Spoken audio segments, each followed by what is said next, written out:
Perfecto, muchas gracias Paulina, como siempre, por tus agradables introductorias palabras. En el día de hoy vamos a estar abordando, y primero que nada, buenas tardes a todas y a todos. Justamente hoy vamos a estar abordando un concepto que les quiero traer, una categoría analítica incluso, porque es un concepto bastante importante y que muchas veces no tenemos en el imaginario colectivo. Yo muchas veces vengo y hablo del concepto de geopolítica y en particular desde el aterrizaje de los temas que venimos viendo vamos a trabajar el concepto de la geoeconomía, en particular desde la mirada, desde la perspectiva internacional, global, mundial, desde la mirada de las relaciones internacionales.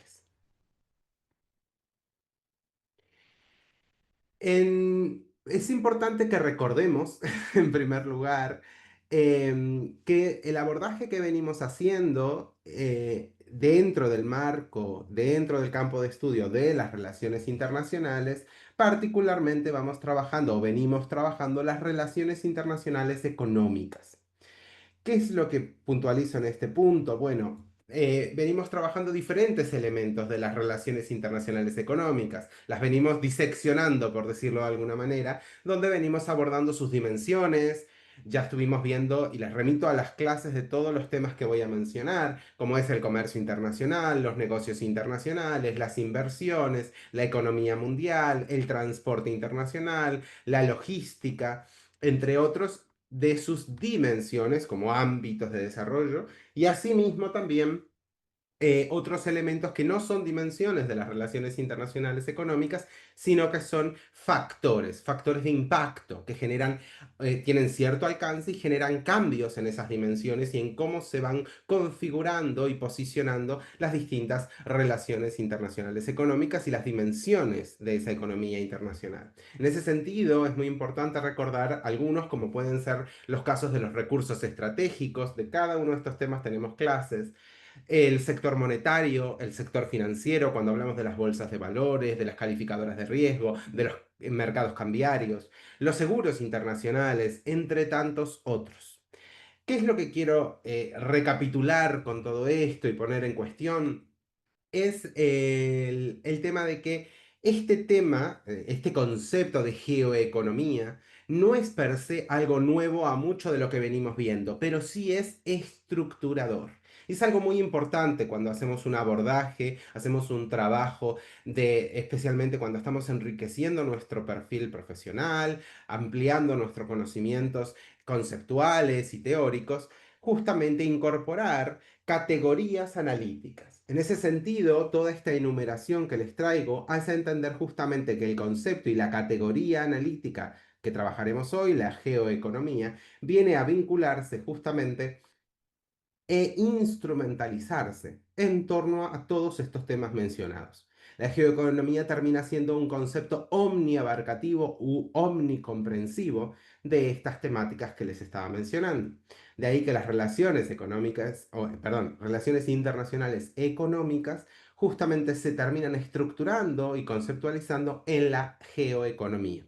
Si bien muchas veces escuchamos mucho más la geopolítica, las dinámicas de las relaciones internacionales o la geoestrategia, hoy vamos a puntualizar en la geoeconomía y también en tono comparado. Lo que me importa también que tengan en cuenta es que justamente la presentación de este concepto es orientado a que lo puedan incorporar en sus análisis. Cuando hablábamos, por ejemplo, de la teoría de los tres pilares, y no solo importaba lo económico, no solo importaba lo político, no solo lo jurídico, ni tampoco solo lo sociopolítico y lo sociocultural, sino que todo incorporaba, todo era parte del análisis de los eventos y de los conflictos, sucesos, etcétera, a nivel internacional. Cuando uno analiza, cuando uno observa y cuando uno intenta comprender lo que sucede a nivel internacional, no es simplemente leer una noticia en un periódico, no es simplemente ver la televisión y ver qué dice la prensa internacional. Tenemos que hacer un abordaje, una bajada del tema con la profundidad requerida, sistematizada, profesional, técnica, en ese sentido, pragmática. En ese sentido, justamente, requiere de un análisis mucho más profundo y mucho más complejo, multifactorial y desde varias perspectivas. De ahí que la geoeconomía le da una nueva visión a los conceptos económicos y especialmente al análisis de las relaciones internacionales desde su visión o desde su faz económica, especialmente en esos eventos que son relevantes a nivel global. ¿En qué escenario estamos? Porque lo que importa es entender esta geoeconomía y sus razones de ser. En ese sentido, los desafíos, ya estuvimos trabajando desafíos globales, las tensiones, los conflictos que los tenemos hoy en día, que los vemos actualmente y que vienen y se van desarrollando, de hecho estamos en un proceso de escalada en varios de ellos, justamente lo que presentan es una comunidad internacional fragmentaria, donde se ha ido dividiendo, se ha ido compartimentalizando, resquebrajando el paradigma de la cooperación y la coordinación. De ahí que justamente es la base estructural de la misma, se centra o se está dando en materia de la gravitación, el nivel y la capacidad de influencia por unos países sobre otros, en base a distintos criterios. De ahí que esa capacidad, ese poder político, esa gravitación, que ya no, vamos a ver que no solo es político, también va a estar muy vinculado a la creación de nuevos grupos o de nuevos bloques, que lo vamos a estar trabajando, y por supuesto a un cuestionamiento que ya lo estuvimos viendo, cuestionamiento, unas críticas profundas, no solo desde la academia, sino también desde las propias materialización de las temáticas y de los problemas en la agenda internacional, como es el cuestionamiento a la gobernanza global, el cuestionamiento al modelo de las organizaciones internacionales, globales o regionales, pero principalmente globales. De ahí que justamente venimos viendo diferentes elementos y tomando en cuenta la complejidad que los mismos tienen. Lo que me interesa justamente es la necesidad de incorporar estas categorías. Porque, como digo, podemos analizar todas las relaciones internacionales económicas sin usar la geoeconomía o sin usar la categoría, pero en realidad la categoría es mucho más funcional a un abordaje efectivo, sistemático y con una capacidad técnica en su análisis y en su comprensión. Esto lo que va a terminar es enriqueciendo nuestra comprensión de, tanto de la temática como nuestra capacidad de análisis en los distintos eventos. La geoeconomía. Bueno, vamos a empezar por el concepto. Se trata justamente, como les decía, es un campo de análisis que estudia cómo los estados y otros actores relevantes a nivel internacional, recordemos otros sujetos como pueden ser las empresas multinacionales o transnacionales, como pueden ser incluso los sujetos, como pueden ser la solidaridad internacional o las organizaciones no gubernamentales o no estatales, entre otras, que justamente incorporan y van a ir implementando el uso de ciertos instrumentos económicos con fines estratégicos. Palabra muy importante, la estrategia. Muchas veces hemos pensado hemos visto el mapa del mundo como si fuera un tablero de ajedrez, donde la estrategia es la clave.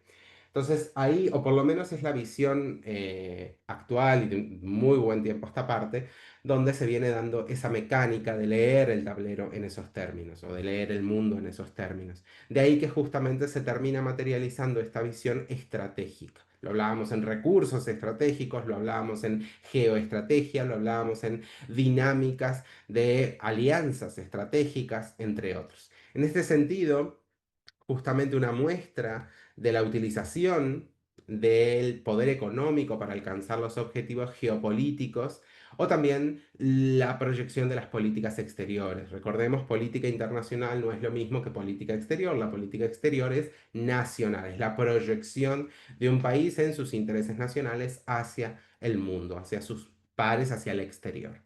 En este sentido, es muy interesante cómo el poder económico fragua, se conjuga en esas dinámicas de cómo proyectarse en sus intereses geopolíticos, expansionistas, conservaduristas, proteccionistas, por ejemplo, de política exterior de distinta índole, ya sea pro mercado o proteccionista, ya sea de intereses regionales o de expansión internacional, de posicionamiento sectorial en cierto sector de la economía, etcétera. Es decir, hay muchas propuestas, hay muchas formas de gestionarlo, pero justamente es utilizar las herramientas, los mecanismos, los instrumentos económicos para esos fines. En este sentido, se fusionan así, me parece que es muy importante tenerlo en cuenta, el accionar geopolítico con las herramientas de la economía internacional. Muchas de esas herramientas ya las vimos en clases anteriores. Lo importante es entenderlo aquí, donde no solo seguimos hablando de geopolítica, que claramente en su concepto parece que solo hablamos de política, sino también de geoeconomía, donde claramente se instrumentaliza, se utiliza las herramientas económicas y la economía no solo para fines económicos, no solo para fines productivos o fines de desarrollo o de crecimiento económico, sino para otras mecánicas, algo que ya venimos viendo cuando trabajamos el concepto de la geopolítica de la economía. Aunque este concepto es más fino, más concreto, tiene una bajada más específica, que es el concepto de geoeconomía. Este concepto empieza a dar, no tanto el concepto, sino la idea y la instrumentalización de la economía se empieza a dar al final de la Guerra Fría, en la década de los 90, principios de los 2000, justamente vemos como el conflicto militar, esos conflictos fríos, pero también conflictos periféricos, también llamados los conflictos calientes, guerra de Vietnam, guerra de Corea, situación de Afganistán, etcétera, se fueron dando y van mutando, se van dejando de lado esos choques, esa utilización constante, incluso en la utilización de la amenaza, del ultimátum, en el uso de la fuerza, donde lo armamentístico, el posicionamiento bélico era la clave, y se orienta hacia las competencias por las economías, las competencias económicas globales. Es decir, una competencia, una rivalidad, una carrera por ver quién crece más rápido, quién desarrolla mejor la industria, quién llega a, pasa de materias primas o muta, transiciona su matriz productiva y pasa a ser un país manufacturero, quién le incorpora más tarde, por supuesto, tecnología, quién genera mayor valor. Ya estuvimos trabajando los conceptos de cadena de suministro y cadenas globales de valor. En ese sentido, esas competencias económicas globales implican justamente que la lógica de conflicto no desaparece. Si bien hablamos de que la base va a estar en la economía o el uso de la economía para diversos fines, el punto está en que la lógica de conflicto no cesa. Seguimos en concepto de conflicto. Lo que cambiamos son los métodos, los mecanismos a través de los cuales se implementa la lógica de conflicto, la lógica de rivalidad y la lógica de competencia. Claramente esto hay que ponerlo en sintonía con los discursos, normalmente en los foros globales, en la gobernanza internacional, que hablan de cooperación. Es muy difícil cooperar en términos amplios, ¿no? Lato sensu, cuando estamos en un concepto de competencia y de rivalidad constante. Entonces, en ese sentido, lo que termina materializándose es, en vez de a través de medios militares, lo vemos más que nada a través de medios económicos. Este escenario fue la clave para conceptualizar la idea de crecimiento económico igual a poder. Recordemos que en su momento hablamos del concepto de crecimiento económico versus o en contraposición o incluso en coordinación con desarrollo económico o el concepto de desarrollo, que no era lo mismo más que nada si incorporamos la mecánica del desarrollo sostenible. Pero es muy importante entender que el crecimiento también se ha visto ligado a la capacidad de proyección, a la capacidad de generar gravitación por parte de un país y especialmente en relación a poder. Si bien muchas veces se piensa directamente en poder económico, el poder económico justamente termina devengando en poder político, deviene en poder político y en distintos niveles de capacidad, justamente en gravitación y en influencia. En este sentido, la propia pluralidad de sectores económicos, claramente hoy en día hablamos del sector tecnológico, del sector biotecnológico, del sector, bueno, sector armamentístico, sector energético. Hay muchos sectores que en otros momentos no estaban tan desarrollados, no eran tan importantes para la industria, etcétera. Ese reposicionamiento de sectores ha llevado también a un nuevo escenario mundial donde claramente un solo país no puede ser el buque insignia de todos los sectores. Eso lo que resquebraja es el concepto unipolar del mundo, donde hay un solo hegemón, una sola potencia hegemónica, donde toda la gravitación se centra en ese país o en esa nación. Eso lo que termina generando es diferentes niveles de influencia, diferentes niveles de gravitación por sectores, por regiones, se va subdividiendo, una especie de escalonada, y justamente termina generando una propuesta de un mundo multipolar. Ahí es donde empezamos a ver las diferencias, las rivalidades, las competencias en torno al comercio, a las inversiones, al control tecnológico o a la innovación, al desarrollo, a la investigación, los recursos naturales, como ya hablamos, recursos naturales, específicamente recursos estratégicos, las cadenas de valor, como les mencionaba. Muestras cómo la economía está atravesada por el conflicto. Es decir, la economía termina siendo funcional a la producción de la lógica de conflicto, la lógica de rivalidad, de competencia, de intereses enfrentados, de colisión. Entonces, muchas veces empieza a suponer un cuestionamiento más profundo sobre las funciones, la finalidad de la economía y de cómo se implementa la economía, y me refiero a las herramientas económicas y a los distintos instrumentos de la economía, a razón de que el poder político se termina usando como una especie de arma arrojadiza o el nuevo escenario de batalla que en otros momentos habría sido el conflicto militar.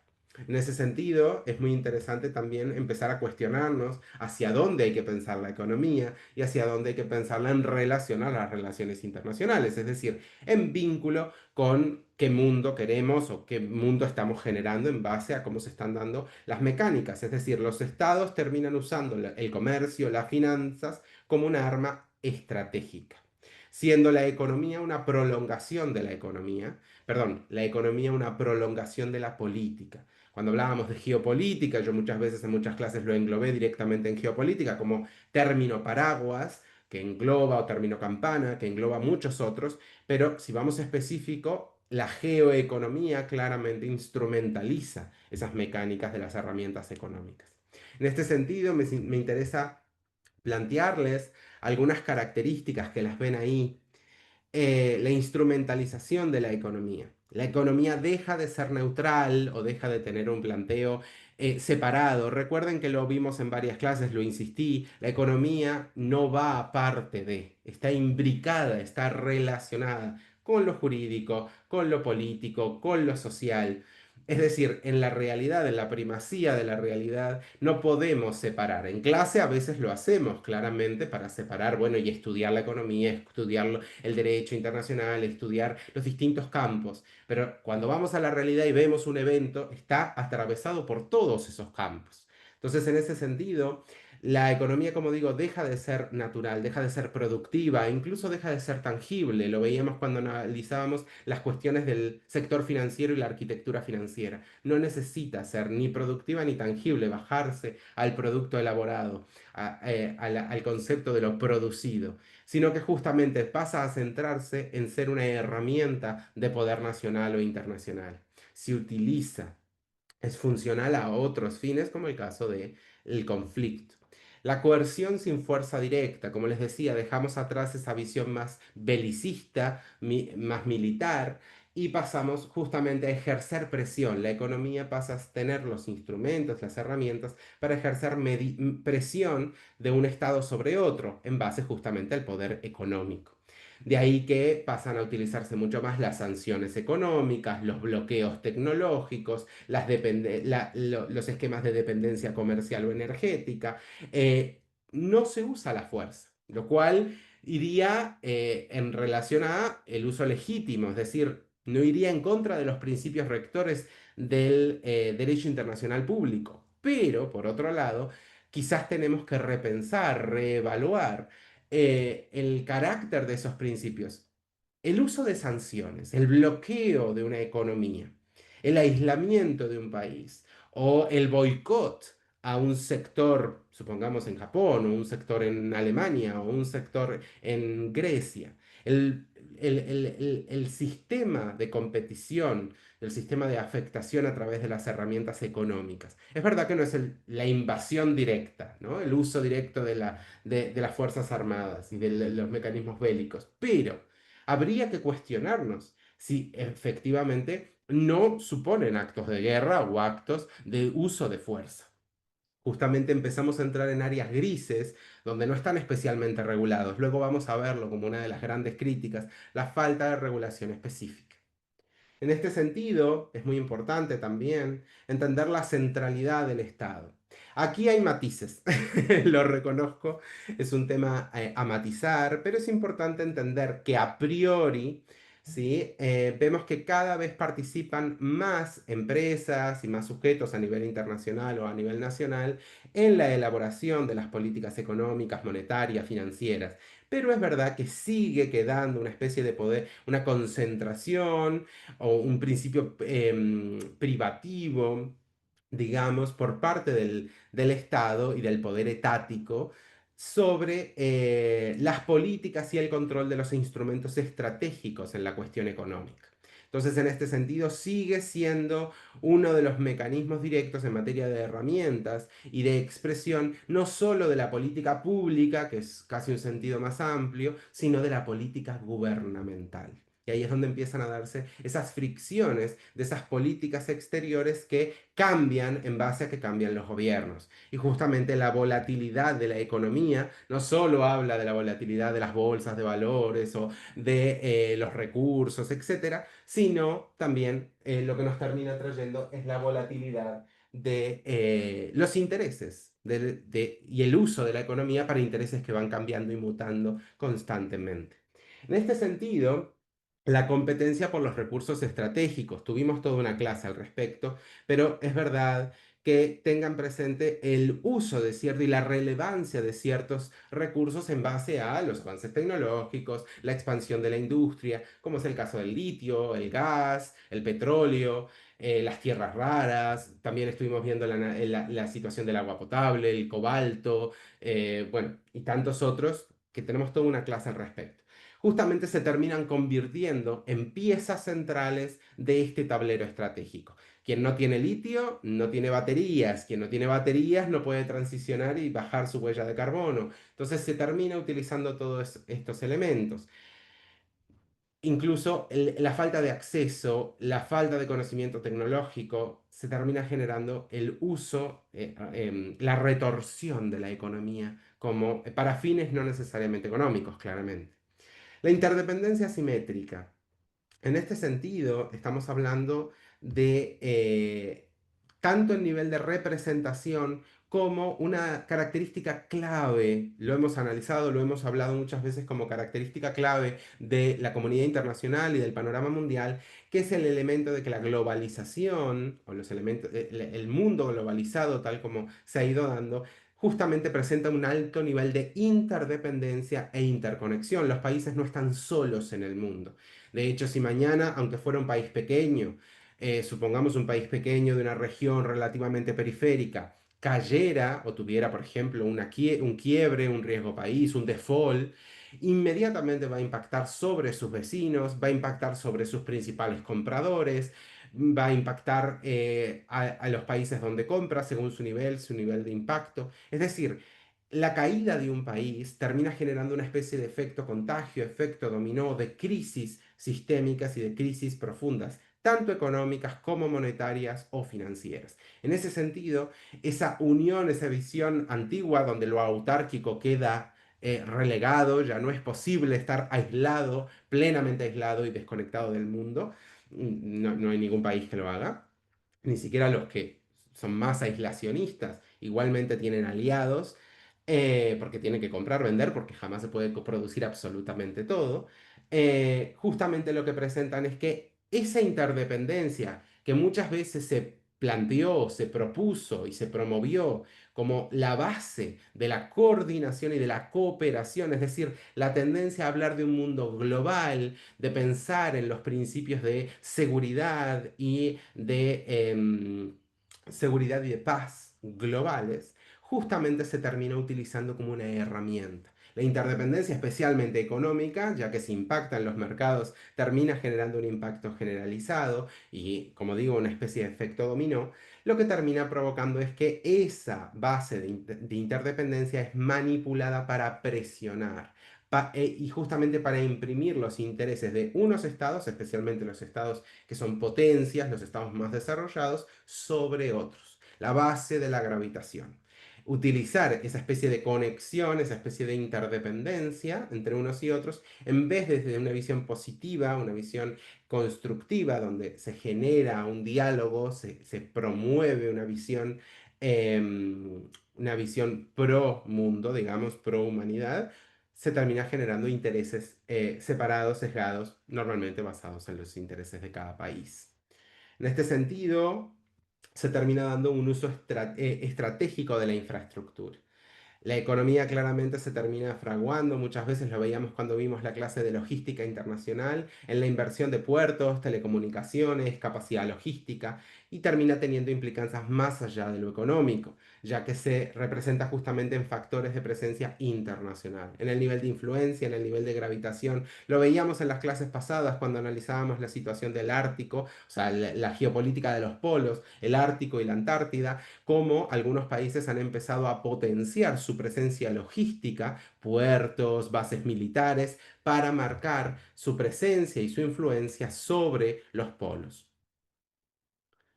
En este sentido, me interesa que atravesemos esos conceptos geo, ya que se utiliza el prefijo geo, en realidad geo para hablar del mundo normalmente, y tener esa visión global del mundo, y además porque está muy vinculado con elementos geográficos del mundo, geográficos, cartográficos, etcétera.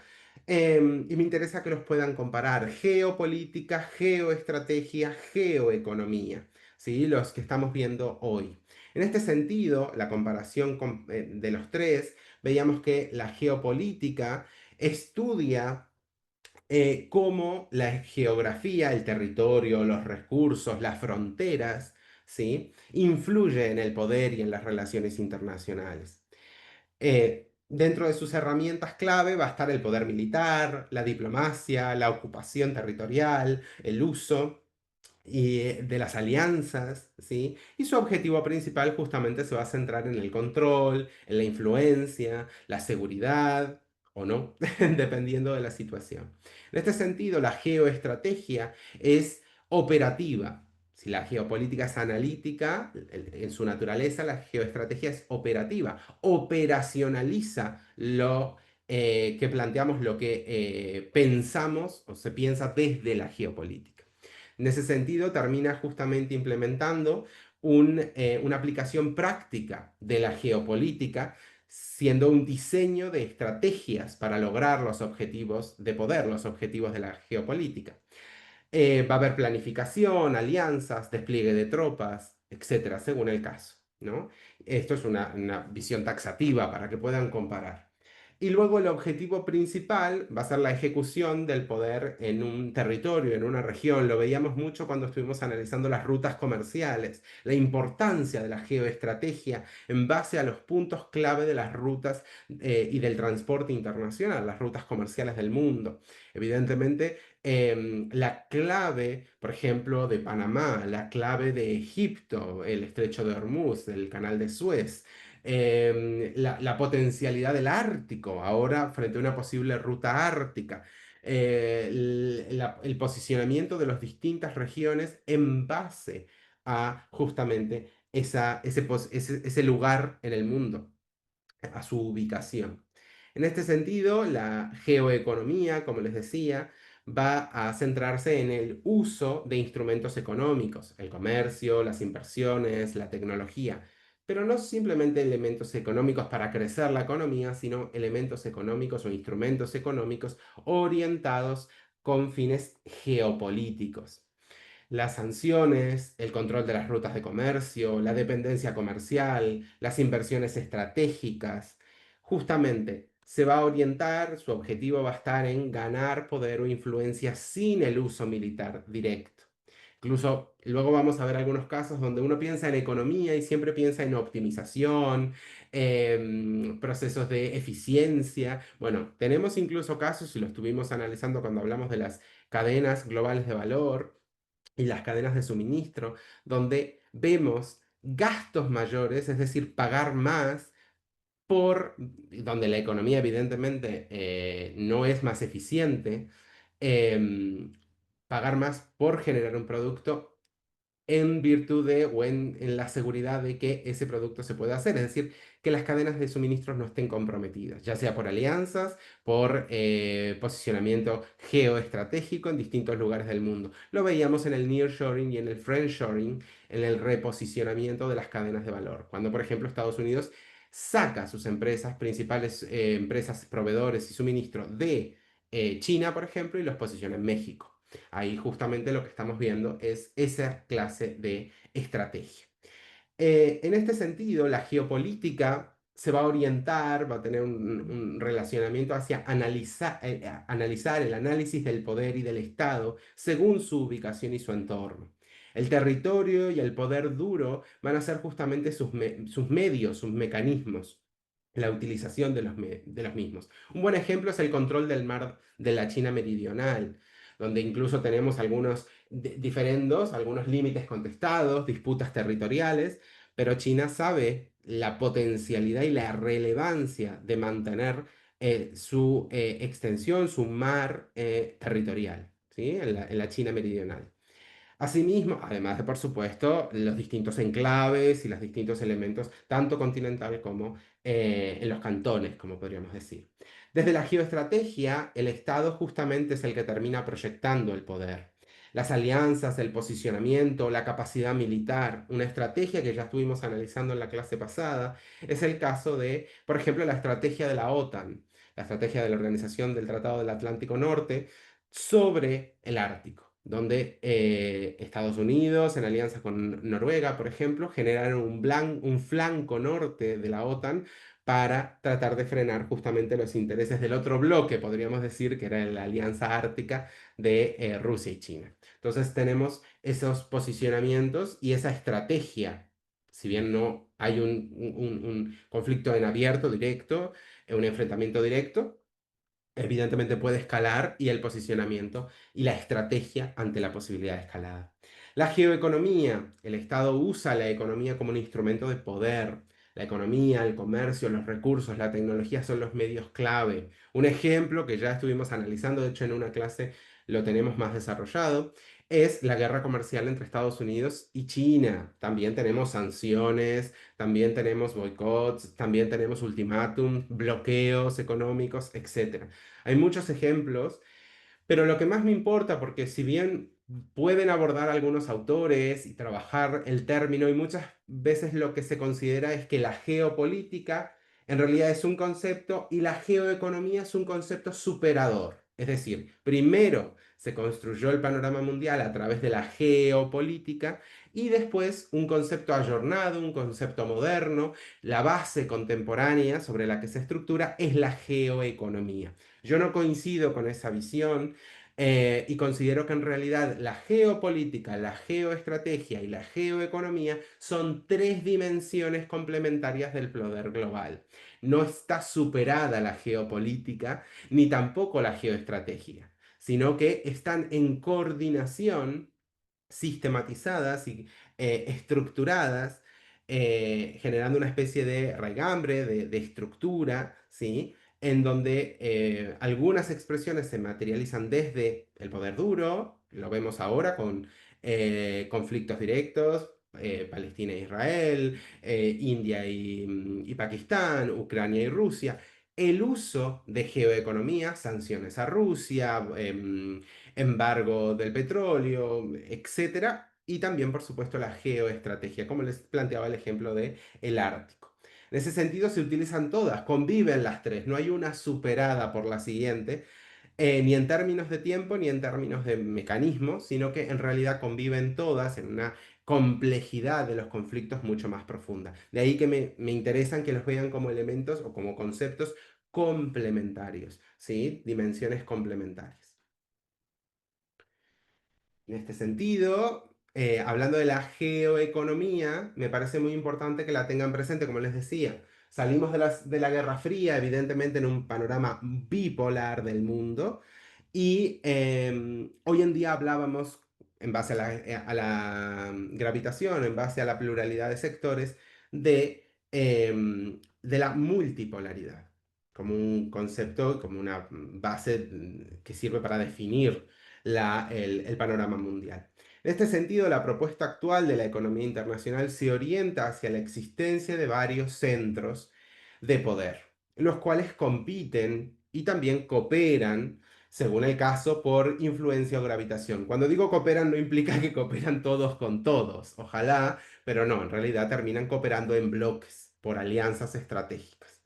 Justamente lo que terminan comprendiéndose justamente es las alianzas o las tensiones o los conflictos. Si yo, supongamos, agarro el mapa de hoy, veo los conflictos que hay, los eventos que se están dando, incluso los que se pueden dar en el corto plazo, lo que termino viendo es cómo la geoeconomía en razón o vinculada, instrumentalizada en razón de la multipolaridad, explica muchas de esas alianzas. ¿Sí? Supongamos, Noruega y Estados Unidos no necesariamente tienen que estar en coordinación, pero lo van a estar en razón de la geopolítica del Ártico.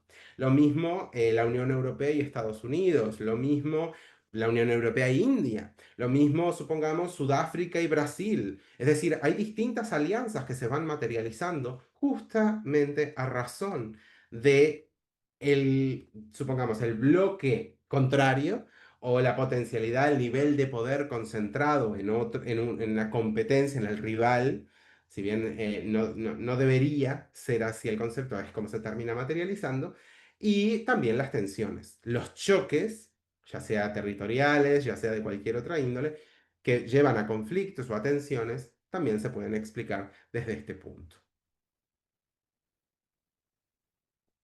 En este sentido, hablar de geoeconomía justamente nos lleva a un caso concreto donde diferentes sujetos relevantes de las relaciones internacionales se centran en el control de los mercados, las tecnologías, las rutas de comercio, los recursos. Quien es el dueño del litio va a tener un nivel, una capacidad de gravitación muy grande. El problema es como veíamos otras veces. No necesariamente donde están los recursos implica que el país los posee. Lo veíamos en el caso de Estados Unidos, lo veíamos en el caso de China, lo veíamos en el caso de las grandes potencias, donde si bien no son los dueños de los recursos, es decir, el litio, supongamos, está en Bolivia, está en Argentina, está en otro lugar, el cobalto está en ciertos países, las tierras raras están en otros, el agua potable está en otros, a pesar de eso, a través de la inversión, a través de herramientas económicas, acceden a la explotación, al uso y al control de esos recursos. En ese sentido, justamente se termina utilizando la economía para el control de esos recursos estratégicos.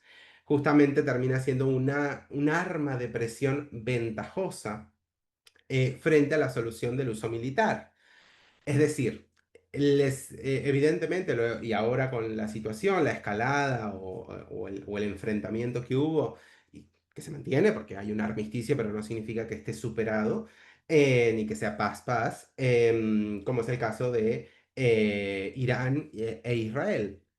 En esa situación, uno de los conceptos que vuelve a tomar mayor cuerpo y vuelve a estar un poco en la palestra es la figura del conflicto nuclear. Es decir, tenemos que entender que estamos en un mundo globalizado, donde está esa interdependencia y además nuclearizado. No solo Irán o Israel, sino muchísimas potencias tienen capacidad nuclear de distinto nivel y justamente termina siendo como una especie de mal menor o una solución menor una solución más ventajosa, aunque no deja de ser un arma y no deja de ser conflictiva, el uso de la economía en vez de utilizar la fuerza directa, ¿sí? El uso de la fuerza.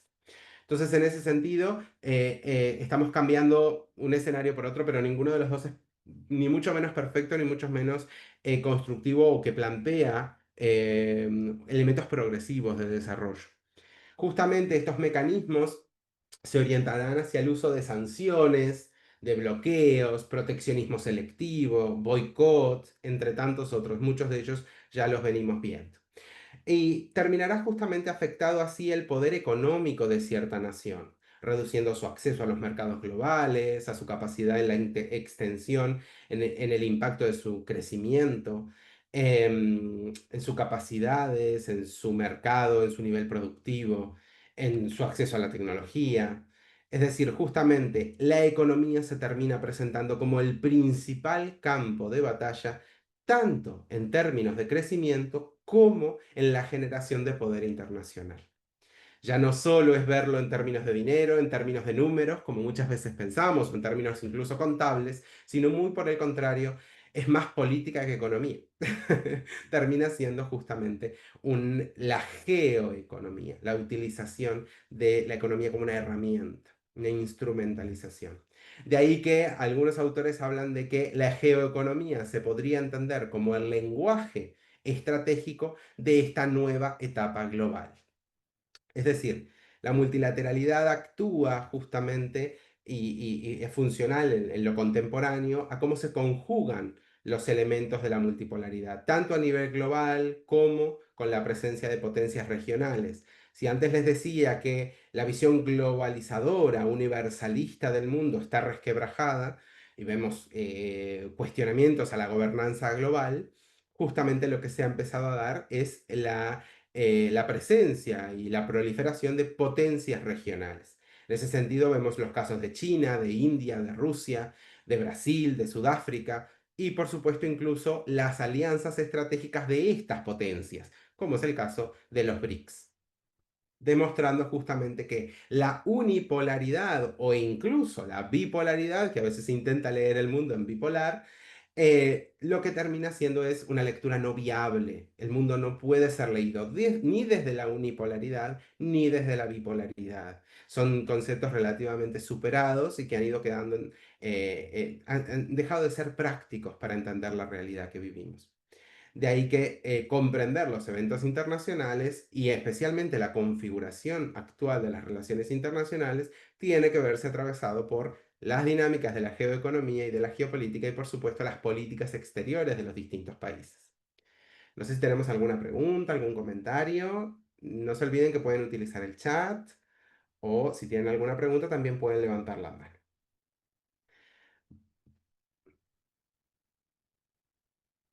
Sí, tomé,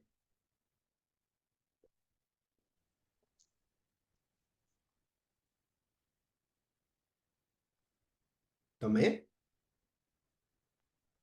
Sim, eu tenho uma pergunta. Adelante. E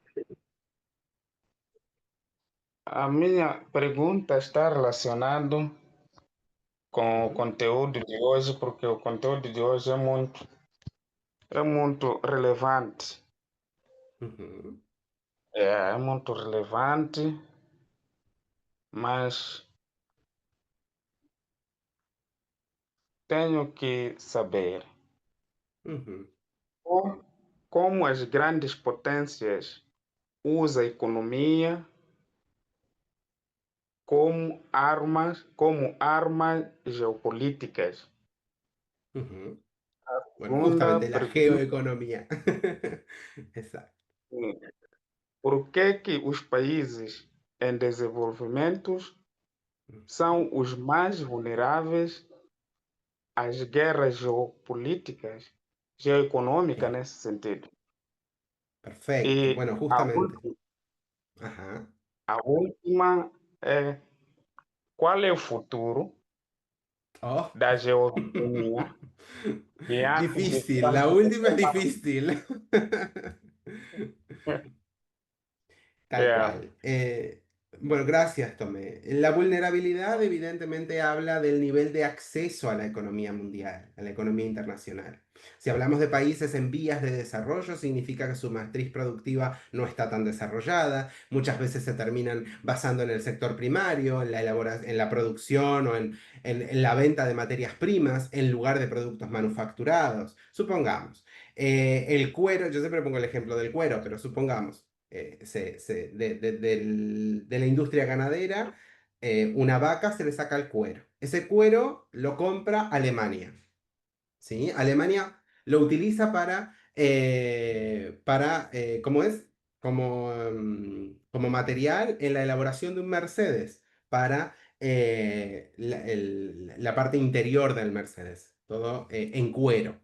Evidentemente, nunca el cuero que se vendió, que vendió Brasil, por ejemplo, que vendió Uruguay, que vendió Argentina, va a valer o va a estar en coordinación con el valor de vuelta de un Mercedes. Evidente, el Mercedes va a tener una tecnología, va a tener ingeniería incorporada, va a tener otros elementos de industria, pero claramente hay una representación asimétrica, ¿sí?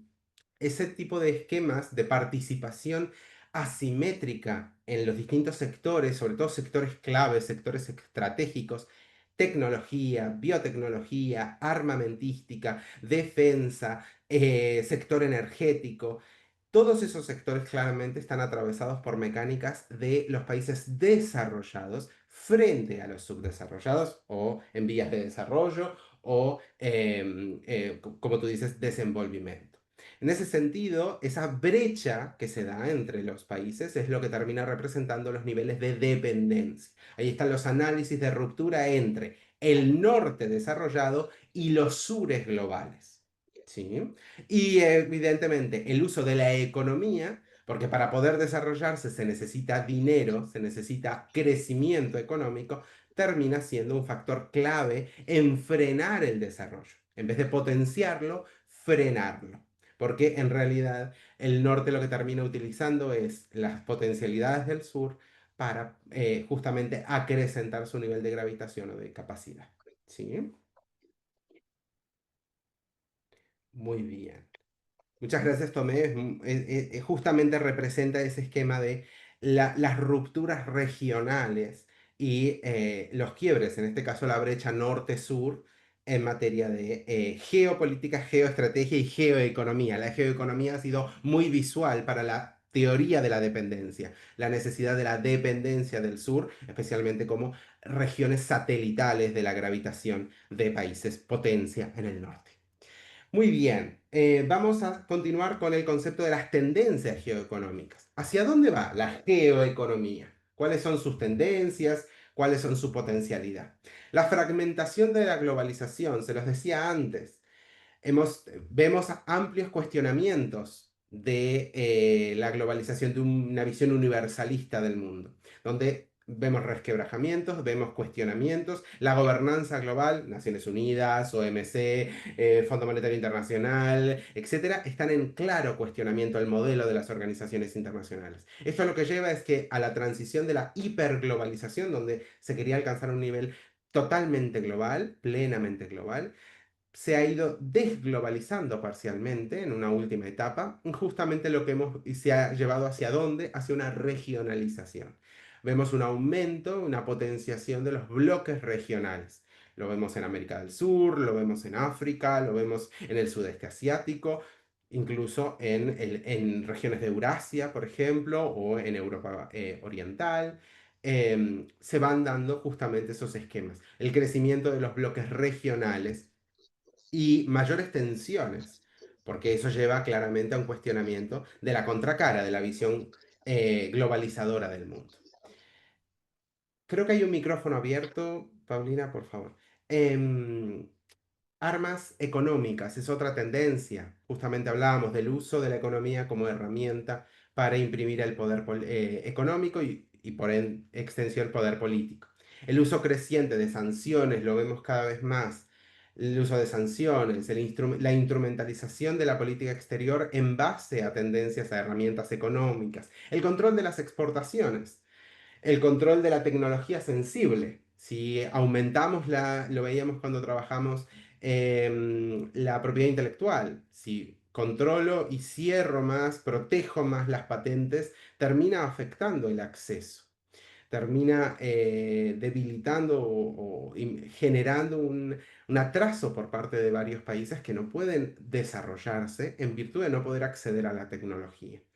Los embargos, las guerras híbridas, los riesgos a represalias y la potencialidad, por supuesto, de las escaladas económicas.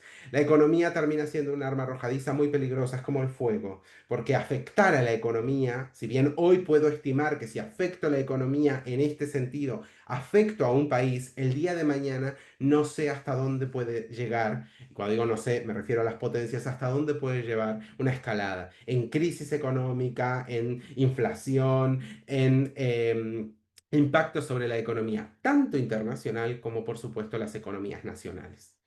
Lo estamos viendo, por ejemplo, en Estados Unidos, donde su tendencia proteccionista y de aumento arancelario, de implementación de barreras arancelarias y barreras técnicas, ha llevado claramente a un impacto en su economía.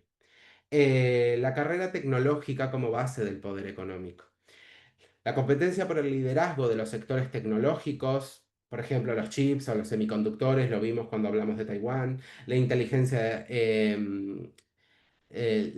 artificial, las redes 5G o la tecnología 5G, la computación cuántica, el uso masivo de datos, etcétera, justamente lleva a que los estados operen como planificadores estratégicos, con el uso de subsidios, implementando políticas de promoción, de control, de protección tecnológica. No solo quiero investigación, desarrollo e innovación, sino además quiero que eso no se fugue, que se quede en mi país, que no salga, que lo pueda utilizar. Ahí entra justamente la propiedad de las invenciones, del desarrollo, de la investigación. La reconfiguración de las cadenas de suministro, como les decía antes, el nearshoring y el friendshoring. Acortar o acercar las cadenas productivas. El ejemplo que les daba de China, de Estados Unidos respecto de China o México. El reposicionamiento. Acortar, aumentar la seguridad y el control político sobre sus cadenas productivas. En este sentido, el traslado de la producción, aunque implique mayor costo. Aquí demuestra justamente que la base no está solamente en la optimización, el costo-beneficio clásico de la economía, sino que aunque yo pague más, prefiero que el auto, por ejemplo, el carro, el coche, se haga en el norte de México y llegue a Estados Unidos, a que me salga más barato pero lo tenga que traer desde China, por ejemplo, o desde Taiwán, o desde cualquier país del sudeste asiático. No solo por una cuestión de riesgos típicos, riesgos de meteorológicos, de transporte y demás, sino principalmente ante la posibilidad del riesgo país. Las guerras híbridas, las tensiones comerciales terminan implicando a que, aunque me salga más caro, priorizo la seguridad y el control sobre esas líneas, sobre esas cadenas de suministro, frente a las ventajas relativas, que dirían desde la economía, las ventajas absolutas o relativas, es decir, generar el mismo producto por menor precio. Es decir, es un principio no necesariamente económico, sino va en contra de él y justamente imprime la lógica de que hay otros elementos fuera de lo económico que atraviesan las tendencias geoeconómicas. El comercio verde, la sostenibilidad estratégica, esto tiene dos elementos, por supuesto está muy bien, es muy importante la incorporación de los elementos ambientales y medioambientales en la producción, la tendencia en el comercio, las inversiones, pero cuidado. Esos elementos ambientales, o esos estándares ambientales y climáticos, ya lo hemos venido viendo y lo comentaba en la clase anterior sobre el Ártico, cómo justamente esa economía verde termina siendo utilizada como un instrumento de poder geoeconómico. Lo veíamos en el norte, donde la mitad de los países árticos que quieren acceder al Ártico lo hacen en razón de defender el ecosistema ártico, pero en realidad es para su explotación y para acceder a sus recursos naturales, lo cual es totalmente contrario. Entonces, se termina utilizando la economía verde como un elemento discursivo para justificar acciones que de otra manera son difíciles de justificar, ¿no? O estarían en contra incluso de normativa internacional.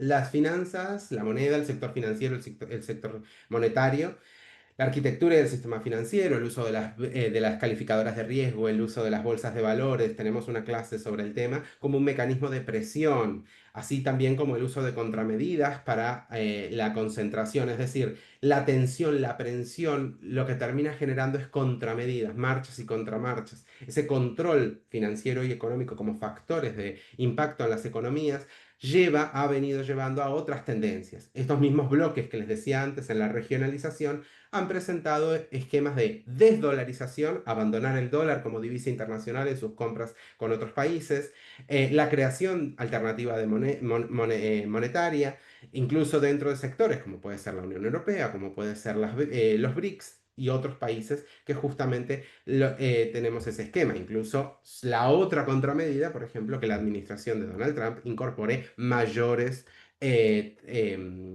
barreras arancelarias, mayores tarifas arancelarias a razón de estas tendencias contra lo financiero y lo monetario.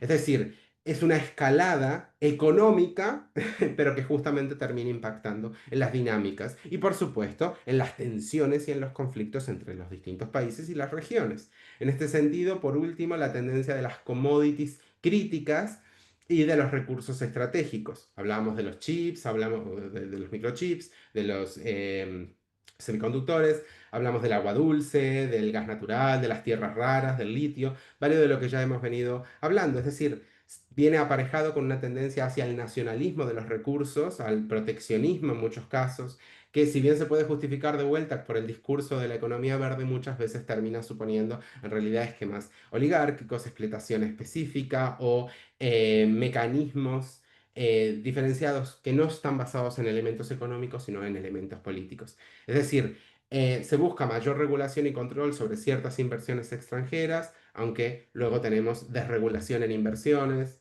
lleva una tendencia a choque, colisión de intereses. Por último, como consideraciones finales, les dejo una idea general sobre los desafíos y los cuestionamientos. Muchos de ellos ya se los imaginan. Claramente vemos un escenario con múltiples desafíos, el debilitamiento del multilateralismo, como les hablaba, del cuestionamiento de la gobernanza global, hacia dónde van Naciones Unidas, hacia dónde van las organizaciones mundiales globales, las organizaciones internacionales, la falta de reglas, como les decía antes, hablamos de, em, principios rectores, principios esenciales del derecho internacional público, el no uso de la fuerza, por ejemplo, la proscripción del uso de la fuerza, pero por otro lado vemos la utilización de la economía como un mecanismo de presión. ¿Dónde está la regulación? Una regulación efectiva, donde la autoridad que la emita sea reconocida y vaya a ser respetada dicha regulación, vaya a ser reconocida y acatada como disposiciones efectivas vinculantes por los países. La desigualdad sistémica, lo que nos adelantaba planteando el concepto de vulnerabilidad, tomé cuando hablábamos de la brecha entre el norte y el sur, la potencia de la dependencia para generar justamente un freno al desarrollo y un detrimento estructural a la cooperación. La descoordinación entre el medio ambiente y la tecnología. El medio ambiente va a un ritmo, pues, la regulación, el control, la protección del medio ambiente, y por otro, muy diferente va el caso del desarrollo tecnológico. Entonces, no es simplemente frenar el desarrollo, es acompasar, que funcionen y que construyan. De ahí el concepto de sostenibilidad. Y por supuesto, una crisis de legitimidad institucional. Los foros globales, G7, G20, BRICS, justamente no terminan representando la composición multipolar del mundo. Cuando las cumbres, los foros comunes no son capaces de representar, tienen un problema en la representación, lo que termina generando es un quiebre en los espacios comunes y en la gestión del poder global. Y ahí hace todavía más complejo llegar a acuerdos, llegar a la cooperación, a la coordinación en medidas. Y por eso les traigo estas tres preguntas que son para reflexionar, para ir pensando. ¿Es posible establecer reglas globales para los instrumentos geoeconómicos, algunos que ya vimos hoy?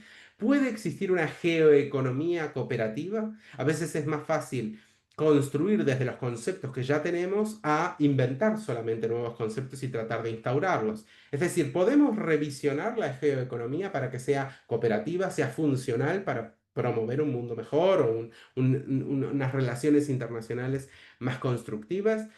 Y por último, ¿qué visión a corto y a medio plazo presenta el aumento de la conflictividad económica como principal herramienta de poder? ¿Hacia dónde vamos? ¿Cuál es el futuro al corto y al medio plazo si seguimos con esta escalada del uso de la geoeconomía como escenario de conflicto de poder global?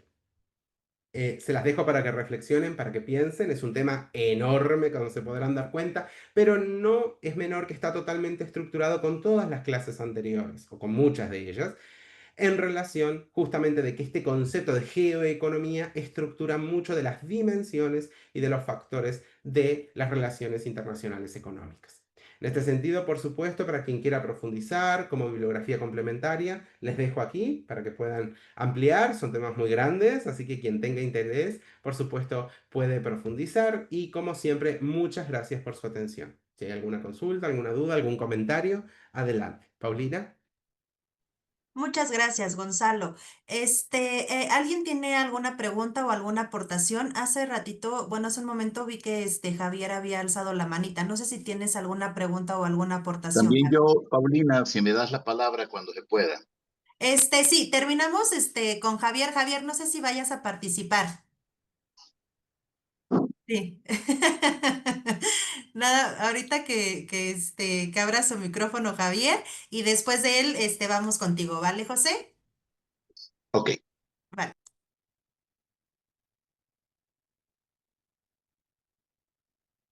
No, no, no te escuchamos, Javier. Listo, Ya. ahí sí, buenas tardes. Paulina, un gusto saludarte a los tiempos y como siempre, Gonzalo, muchas gracias. Siempre me quedo picado porque son temas para profundizar y conversar unas 3 horas. Muchas gracias por esos temas. Yo bajé la mano porque precisamente quería hablar sobre lo que ya lo dijiste al último, que es el sistema de no reglas claras, ¿no? Lastimosamente, yo creo que los unilateralismos o las situaciones de en Naciones Unidas no funcionan. Ha habido como 39 votaciones que se termina el embargo a Cuba. Ha habido situaciones de condena a Libia, las acciones en Irán, en Irak, perdón, y en Irán también. Hay situaciones que la Corte Internacional de la Haya para cosas, algunas cosas reacciona, para otras se hace la de la vista gorda. Entonces yo creo que esto repercute bastante en las condiciones económicas de los países, ¿no? Que las sanciones a Rusia, que las sanciones a Venezuela, realmente hacen que las economías sufran y los pueblos consecuentemente tengan los Esa es la problemas, clave, los pueblos, exactamente, la lógicamente, ¿no? población, La exactamente. población. Y si me permites disentir con tu comunicado, y espero no herir sensibilidades, pero por No, no, ejemplo, tranquilo. los BRICS representan, mira, India tiene 1.600 millones de habitantes, la China 1.400 millones, Rusia, bueno, sus 148 millones, yo creo que tiene, este rato está ganando un peso muy grande los BRICS, ¿no? Sí, Que van incorporando países, van cambiando el nivel de presión a la contraparte, se puede decir, discúlpame que utilice ese sí, es término, una al contramedida, hablar justamente lo del puse como occidente. una potencialidad de contrarreforma. Sí, sí, Así sí, sin es. duda. Entonces, No realmente sabemos esperemos, mira, hasta dónde Rusia con, alcanzará. así es. Rusia con toda y sanciones ha vendido 6.000 millones más de dólares en el año 2024 en petróleo y gas, ¿no? Viendo al mercado global, ya no vendiendo a Europa por que, claro, le dinamitaron el Nord Por el Stream embargo. 2 y el Nord Stream 1. Entonces ha logrado salir adelante, ¿no? Porque ha logrado estabilizar precios, ha visto a Asia y ahora me disculpan, pero el perjudicado ha sido Europa porque ahora está comprando 4 o 5 veces Sí, sin más duda. caro de lo que vendía los productos, los recursos naturales Rusia hacia Europa. Entonces yo creo que esos intereses, por ejemplo, ahora con Kaja Kallas como secretaria de la diplomacia europea o la Ursula von der Leyen, que Von der Leyen, hasta sí. cierto punto, y discúlpame si me equivoco, pero cuando se ve que ahora están poniendo el 5% del PIB para defensa, solo estamos pensando en cuántos intereses están recibiendo ellos, ¿no? Porque mira Ucrania y tiene razón Donald Trump de decirle, bueno, ¿dónde están los 355.000 millones de dólares que se le ha dado, ¿no? Al gobierno de Ucrania. Entonces, realmente creo que estas decisiones unilaterales traen las consecuencias malvadas hacia los pueblos, ¿no? Las consecuencias políticas de gobiernos de turno. Discúlpeme en utilizar este término este término ante la academia, pero gobiernos de mierda que no piensan en su pueblo, no piensan en las condiciones de mejorar. Ahora, con el 5% del PIB que van los europeos a pagar, quitan prestaciones a gente de la tercera edad, prestaciones sociales, educación, salud. Entonces, en vez de dar un paso adelante, yo lastimosamente, por esas reglas no claras, estamos yendo hacia atrás. Hasta ahí mi intervención, disculpen la toma del tiempo. Muchas gracias, Paulina, gracias, Gonzalo, y te agradezco mucho unos temas apasionantes. Gracias.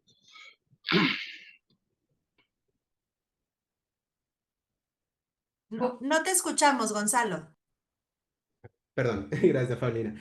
Sin duda, los BRICS tienen una potencialidad, no la niego, y ha presentado justamente elementos de desdolarización, contramedidas. Pero cuidado, cuando estamos hablando de geoeconomía, todos los países de los BRICS igualmente están utilizando mecanismos geoeconómicos. Entonces, una cosa es ver la potencialidad o las variaciones en la multipolaridad del mundo y otra cosa es cuestionar la herramienta y la instrumentalización de la economía como una herramienta de conflicto. En ese sentido, todos los países de los BRICS, por supuesto, todos los otros países y todas las potencias del mundo utilizan la economía en elementos geoeconómicos. Ahí es donde justamente entra el cuestionamiento profundo. ¿Sí puede haber variaciones en el statu quo? Sí, por supuesto. Y no necesariamente es algo negativo, pero sí que hay que cuestionar los mecanismos que se van implementando. No solo del lado de BRICS, sino de todos, de todas las regiones y de todos los países. ¿Sí? Creo que teníamos alguna otra intervención, Paulina, no Sí, sé. sí, Gonzalo. José, adelante, nada más que sea un poquito breve porque ya nos pasamos de la hora. Por favor, Sí, José, el tiempo es gracias. Sí, tirano. sí, muchas gracias. Definitivamente, como dijo la persona que me antecedió, es un tema apasionante que nos deja corto el tiempo. Más sin embargo, Gonzalo, sobre la misma última idea, tomando como referencia el concepto de la geoeconomía, que es el tema que nos ocupó esta tarde, que se refiere al uso estratégico del poder económico para lograr objetivos políticos y geopolíticos. La pregunta es, basado en la noticia que se circuló el día de ayer, con respecto a las acciones que Estados Unidos quiere tomar con respecto a los países que conforman el BRICS. Si tomamos como base el concepto, eh, no logro entender si solo China, por ejemplo, casi se compara o casi es igual a la economía de los Estados Unidos en este momento. ¿Por qué? Si ellos tienen ese poder económico, son una gran potencia, ¿por qué tiene que seguir incidiendo otra potencia que está aparentemente en decadencia? Esa sería como la parte que no logro articular. Bueno, tiene diferentes factores. Lo primero que te diría es ir a la clase donde estuvimos analizando barreras arancelarias y barreras técnicas. Ese es el primer punto, donde lo arancelario hay que tenerlo en consideración a razón de el arancel, quién lo paga y cómo impacta en la economía el arancel. Es un tema, no me puedo desarrollar mucho, pero básicamente empieza por ahí. Los aranceles son una política, más allá de los números o más allá de la economía, que no queda muy claro hasta dónde impacta en China, pero sí impacta claramente en Estados Unidos. El país que incorpora aranceles tiene un impacto directo, porque es una carga impositiva sobre sus compradores y sobre la capacidad adquisitiva. Cuando no hay una matriz directa de cambio, muchos estadounidenses siguen comprando y siguen importando de China, porque el nivel de competencia les habilita a seguir haciéndolo. Y además porque Estados Unidos, por otros factores, también ha ido incrementando su precio. Entonces termina a que, aunque yo incorpore más y más aranceles, no necesariamente va a haber esa variación en la matriz de importaciones y exportaciones. Eso por un lado. Otro elemento, el poder no son meros números, no puedo hacer un estado contable. Entonces la capacidad, la visión de Estados Unidos puede ser leída en decadencia, puede ser leída en distintos elementos, pero sea o no, sigue teniendo varios sectores y varios aliados estratégicos que configura y sigue configurando un poder y un poder de base hegemónica en el mundo. si bien está en claro cuestionamiento, sigue dándose. Lo vemos y de hecho lo hemos visto en la demostración de fuerza con Irán, lo hemos visto en la gestión del conflicto con Rusia, y con Ucrania, lo estamos viendo en varios elementos donde justamente se ha materializado esa capacidad de Estados Unidos. Más allá de que esté en decadencia o esté en cuestionamiento su capacidad, lo hemos visto incluso en su planteamiento con gestos, discursos y situación, incluso en su vinculación regional, como es en el TEMEC, tanto con México como con Canadá.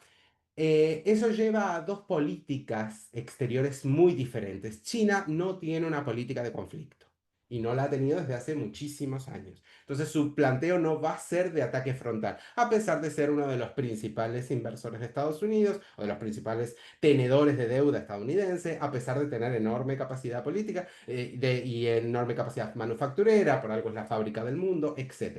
Es decir, las características de China es una cosa, además de los datos que también hay que analizar la capacidad genuina de los países, y otra muy distinta es la de Estados Unidos.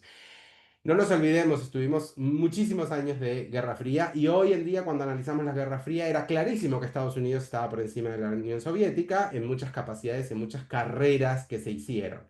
A pesar de lo cual, hasta que no tenemos el diario del lunes, como se dice, no tenemos la información del futuro, no podemos realmente hacer esas comparaciones. En este sentido, la potencialidad de China, lo que plantea, lo que sí configura y lo que deja claro, cuando digo China también me refiero a toda la alianza estratégica de BRICS, es la potencialidad, consagración de la multipolaridad. ¿Sí? Ya no podemos hablar de un solo polo, ya no podemos hablar de Estados Unidos dictando las mecánicas. Y por supuesto el gran cuestionamiento a el esquema de Bretton Woods, que es la dolarización de la divisa internacional. En ese sentido, sacar ese elemento, ahí es la gran cuestionamiento, uno de los cuestionamientos más grandes es una tendencia geoeconómica, que es la desdolarización.